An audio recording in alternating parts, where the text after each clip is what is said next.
اسے تنگ کرتی، شکوہ کرتی، کبھی خدمت نہیں کرتی۔ احمد اپنی کاروبار میں اتنا مصروف تھا کہ باپ کا خیال پر بھی کبھی نظر نہیں ڈالی۔ حکیم کی طبیعت اور صحت دن بدن بگڑتی جا رہی تھی۔ آخر ایک دن احمد نے کہہ دیا، بابا آپ یہاں نہیں رہ سکتے، میرے پاس وقت نہیں ہے کہ ہر وقت آپ کا خیال رکھوں، آپ کہیں اور چلے جائیے۔ یہ بے رحمی اور بھاری لفظوں سن کر حکیم نے صبر سے فیصلہ کیا کہ اب وہ اپنے چھوٹا بیٹا عبداللہ کے پاس چلا گیا۔ عبداللہ سب سے چھوٹا بیٹا تھا، غریب لیکن محنت کش تھا، روز کی مزدوری کرتا، اسی پیسے سے دوائیاں خریدتا اور گھر چلاتا۔ اس کی بیوی بھی ایماندار تھی اور سسر کی دل سے خدمت کرتی تھی۔ حکیم ان دونوں کا پیار اور عزت دیکھ کر بہت خوش تھا۔ ان دونوں کو دعائیں دینا شروع کر دیا۔ وقت گزرتا گیا، حکیم کی زندگی میں سکون واپس آ گئی، لیکن پھر حکیم کی طبیعت بہت خراب ہو گئی۔ عبداللہ اپنے باپ کے حالات دیکھ کر بہت غمگین تھا، رو پڑا، کیونکہ اس کے لیے باپ کوئی بوجھ نہیں، ایک نعمت تھا۔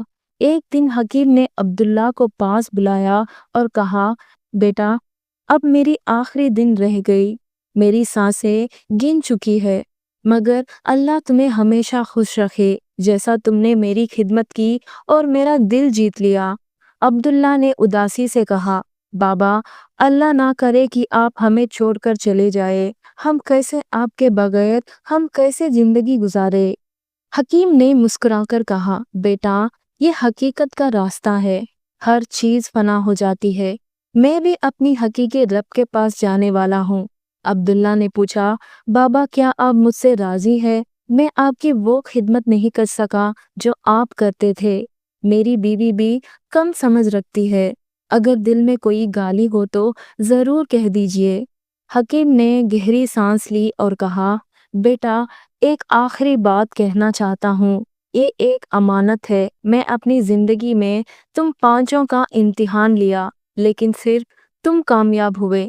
میری وفات کے بعد باغات کے فالو گلی میں جبار نام کے بوڑھا آدمی کے پاس جانا، اسے کہنا کہ حکیم گزر گیا ہے، اور اس امانت کو لینا جو میں نے اس کے پاس رکھوائی تھی۔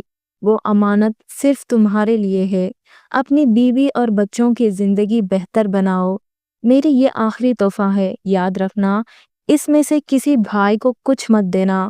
اور پھر حکیم اس دنیا سے رخصت ہو گیا۔ حکیم کی وفات کا غم عبداللہ کے دل پر بہت گہرا اثر ڈالا، آنسو جو رک ہی نہیں رہے تھے، بیوی بھی رو پڑی، کیونکہ اس نے دل سے خدمت کی تھی۔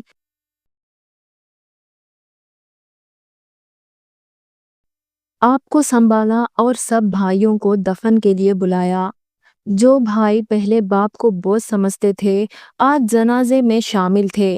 عبداللہ نے کہا، بابا جان نے ایک امانت میرے حوالے کی تھی، شاید یہ کوئی قیمتی خزانہ ہے، لیکن میں سب کا حق مانتا ہوں، حالانکہ بابا نے صرف مجھے دیا تھا، لیکن آپ سب بھائی ہیں۔ اور دوسرا بھائی فاروق نے بولنے لگا، جاؤ امانت لے کر آؤ، پھر پانچوں میں برابر تقسیم کر دینا۔ عبداللہ باغات گیا، جبار سے امانت لے آیا۔ جب امانت کھولا تو حیران رہ گئے، اس میں باغات کے قیمتی چیزوں اور خزانہ، ماں کے گہنے اور سونے کے سکے تھے۔ عبداللہ نے ایمانداری کے ساتھ سب کا حق دیا اور اپنا حصہ رکھا۔ پھر وقت نے رنگ بدلا، ایک بھائی کاروبار میں ڈوب گیا، قرض میں گھر بیچ دیا، دوسرا جیل چلا گیا، تیسرا بھی تباہ ہو گیا۔ شاید یہ باپ کی بددعا تھی، مگر عبداللہ نے محنت کی، ایمانداری اور باپ کی دعاؤں کے ساتھ کاروبار شروع کیا۔ دھیرے دھیرے وہ اتنا کامیاب ہوا کہ بھائیوں کے دکان خرید لیا، اور آخر میں پورا شہر اس کا ہوا۔ جن بھائیوں نے کبھی اسے چھوٹا سمجھا، آج اس کے در پر مدد کے لیے آئے۔ عبداللہ نے انہیں کبھی خالی ہاتھ نہیں لوٹایا۔ آخر میں اس نے باغات کے بہترین لقبے میں ایک بڑا گھر خریدا اور اپنے بچوں اور بیویوں کے ساتھ خوشی کی زندگی گزارنے لگا۔ اس نے دعا کی، بابا جان آپ کی دعاؤں نے مجھے باغات کا امیر بنا دیا، لیکن آپ کی کمی ہمیشہ محسوس ہوتی ہے۔ اللہ پاک آپ کو جنت میں بلند مقام دے۔ دوستوں، اس کہانی سے ہمیں 3 امول سبق ملتے ہیں۔ والدین کی ذمہ داری ہے کہ اپنے بچوں کی بہترین تربیت کرے تاکہ وہ صرف کندھا نہ بنے بلکہ زندگی کی مشکل وقت میں عقل مندی سے فیصلہ لے۔